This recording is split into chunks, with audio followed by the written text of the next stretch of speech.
Welcome to the Making of Me podcast, where we explore the journey, challenges, and transformation that shape us into who we are today. Today guest is Bobbi Barrington, a woman who has reinvented her life and mindset in her 60s after decades of feeling lost and stuck and scared.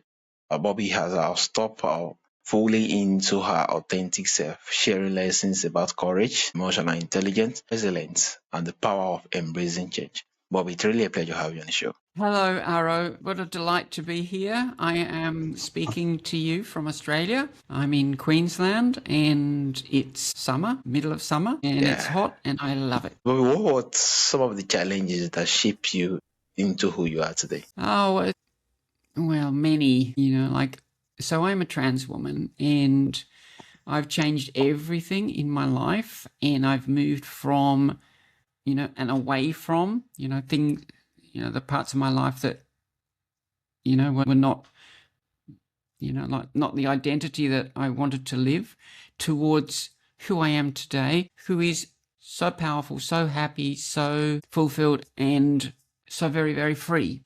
First challenge was becoming aware that my life conditions didn't have to be my life conditions for all my life, and that I had capacity and power to change. So, like the life that I led, as a man, I was white, obviously, educated, straight, and I went to good schools.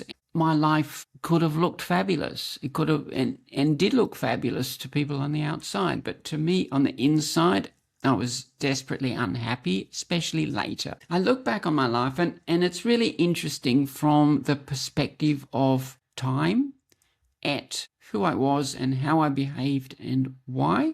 And I lived my life being frightened, being unhappy, having a crappy money mindset, like people pleasing, and imposter syndrome. Like I spent 26 years in what, it wasn't wrong, but I say 26 years in the wrong marriage, 40 years in the wrong career, and I changed it all. So there are clues there, like my marriage. I have 3 children. They are wonderful, but I haven't seen them for over 6 years now. They don't communicate with me. I wouldn't wish that for anyone. 40 years in the wrong career. So I was an accountant and a project manager, and I worked in capital intensive industries, implementing software.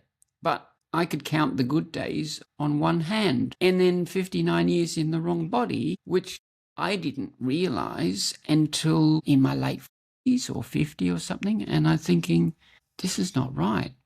I should have been born a girl. And this is like a growing sensation within me. Eventually I reached out and, got help in, transitioning to become who I am. And I adore who I am. I love the person that I've created, like in my mind and in my body. And I have never been happier. It doesn't mean I don't have challenges, don't have problems, income, money, stuff, life, but who I have become as a consequence of actively making choices to, change my life, change my circumstances. Like, it's been epic, this journey. I have a coach in my life, and I thoroughly recommend coaching, because we can't see what we can't see. And I was saying to her just the other day, I said, I really hate being trans, and what I mean about that is that it's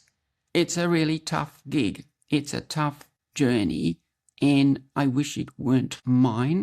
And she sort of reflected back to me that journey has, it's given me such a unique insight and such power, and now by embracing all of that journey, all of the struggle and the discomfort and the bits that I hate about it, it's made me into a person who is very strong, very powerful, very centered. And I think as a leader, to show people what's possible when you make a decision to change your life's reality, your life's conditions, and change your belief system that keeps you stuck in, what you think is your truth, and to start to question, is that my truth? Is this who I'm meant to be? Is this what life is all about for me? And for me, it wasn't. So Yeah, like so many challenges. Amazing. Amazing. So what were some of the most surprising lessons you learned about yourself during transformation? Great question, Aro.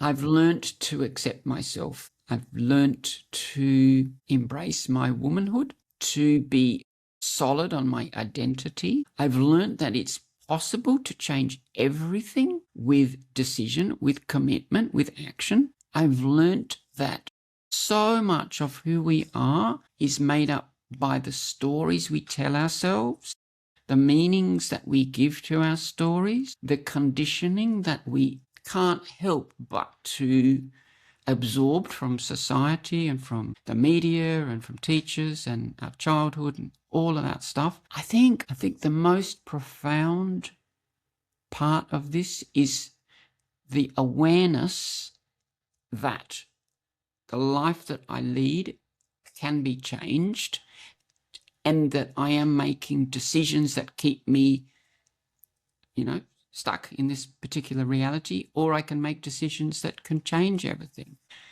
I just feel that we live on a planet that is so abundant and that there is more than enough for everyone, and yet we limit ourselves to, this is my lot, this is my circumstances, this is all that there is for me, and I can't. Those can'ts, I can't do this, I can't do that, I can't do the other. And when you start to find the evidence that actually you can, everything shifts. Amazing. So how do you help others embrace change and step into their authentic self even later in life?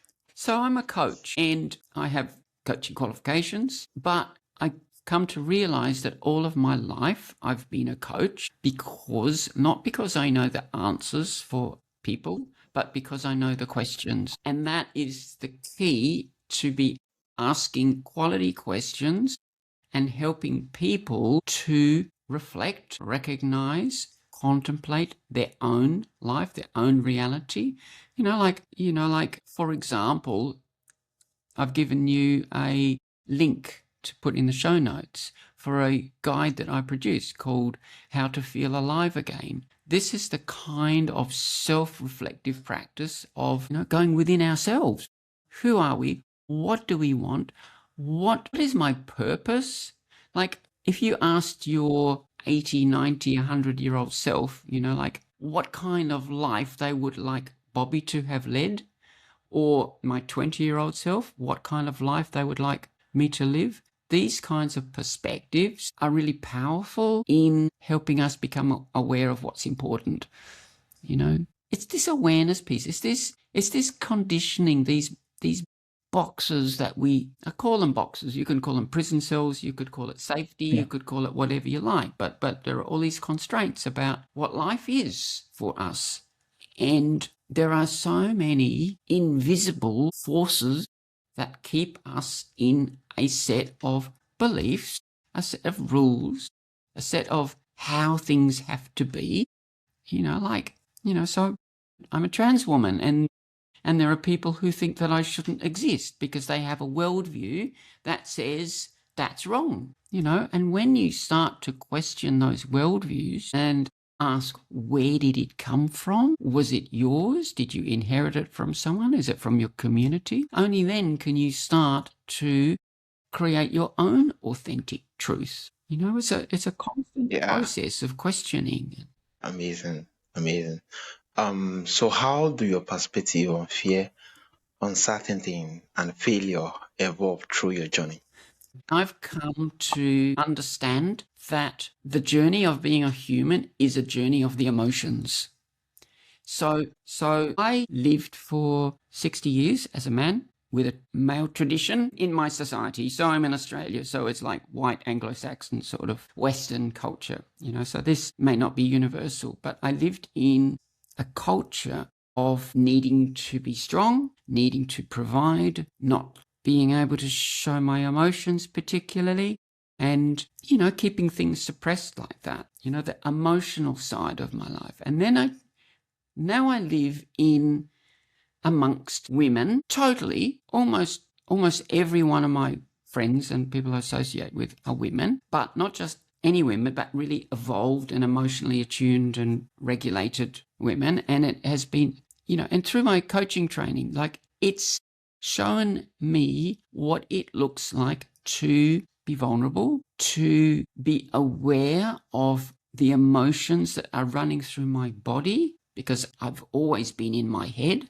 and now I live so much more in my body. I'm still not there entirely. And in this process of growing my own personal power and my own strength, a massive amount of that is being able to face my own emotions, feel my own emotions, not be frightened of my own emotions, not to turn away from them, to drink, to binge on TV programs or something like that. But this capacity to face what's going on for me in my body, that is so important, has been so important for my strength, my capacity. Like we talk about the window between a stimulus and a response. When something happens and you either react or respond to it, widening that window of time gives us a capacity to respond with grace and strength and power rather than react with anger or insecurity or something like that. Like the American president, Roosevelt, he said, the only thing to fear is fear itself. And I didn't understand that for a long time, but now I do, because it's the emotion of fear that is what people are scared of, because we are not taught how to process our emotions, hold our emotions, learn from them what they have to teach us. And this is like a massive part of constantly, all the time, being cognizant of what's going on. Like just this morning I was at a meeting and there was a speaker there. And I was speaking with her at the end, and then she had to do something, and she says, Bobbi, if you don't mind, I've got to focus on this. And I felt this emotion in my body. I felt like I was being told off. I'd overstayed my welcome. Like I've completely made this up. This is an emotion that's gone on in my body that I recognize now, and it gives me an opportunity to go into that and say, why? What triggered me in that? And I know myself well now to know that I have core wounds of fear, being not good enough, embarrassment. These are things that go way back to my childhood and my father particularly. And so this awareness of that thing happened in my life, that's interesting, to get curious about, why did that happen? Why did I feel like that? What did it trigger? What did I make it mean? Because I've made up a story in my mind. What is the payoff I get? Because there's always a benefit. There's a cost and a benefit to it. And then what choice am I going to make? And our lives are full of these moments of, like life is showing us a mirror all the time about how we navigate through. So an email arrives and I feel like frightened because maybe it's, to do with tax or money or some obligation or a debt I've not paid or something like that, or whatever, and we get all these micro moments. We get the big moments too, but the micro moments. So that emotional management and being able to respond rather than react, it gives you so much power. Yeah, thank you so much, Bobby. It's really a pleasure having you on the show. So lastly, looking back, what will you say to your younger self or to anyone starting a reinvention journey today? I would say, don't be so frightened. Take more risks. Don't be so attached to how the world has to be. Don't be so attached to the plans that you make, because the world is going to be different. I think the biggest part of this is about trust. Trusting that you are going to be okay, more than okay probably, but you're going to be okay, and you're going to work it out, because here you are today, sitting here listening to this, and you've got this far, and you're going to keep going, and it's going to be okay, and not be so frightened about what the future has got. You got this. You Yeah, thank you so much. Yeah, it's really a pleasure on the show. So for my audience who want to reach out to you, who want to connect with you, and yeah, just for you for one deal or the other, how can they reach out to you and where is the best platform? So I'm Bobbi Barrington. So I have a website at bobbibarrington.com. You can also find me on socials at Bobbi Barrington, like LinkedIn, Facebook, Instagram, or you can email me at bobbi@bobbibarrington.com. And I would be delighted to speak with anyone. And, I'm here to elevate, like I feel like a dream come true. I feel like I've found the Holy Grail because I spent my life saying I'm not a happy person. And now I am. Like last year, 2025, I had probably the worst day of my life. I had a court case and things, and it was awful. And then I ended up at the end of the year living the best days of my life. Like it can turn around so quickly, so quickly. Yeah. Thank you so much, Bobby. And thank you for sharing your stories and also your wisdom and getting through decades of transformation. Yeah, it's really a pleasure to have you on the show. And this is a reminder that it's never too late to start over and live fully for yourself. It's really a pleasure to have you on the show. Amazing. And thank you. Thank you, Arrow.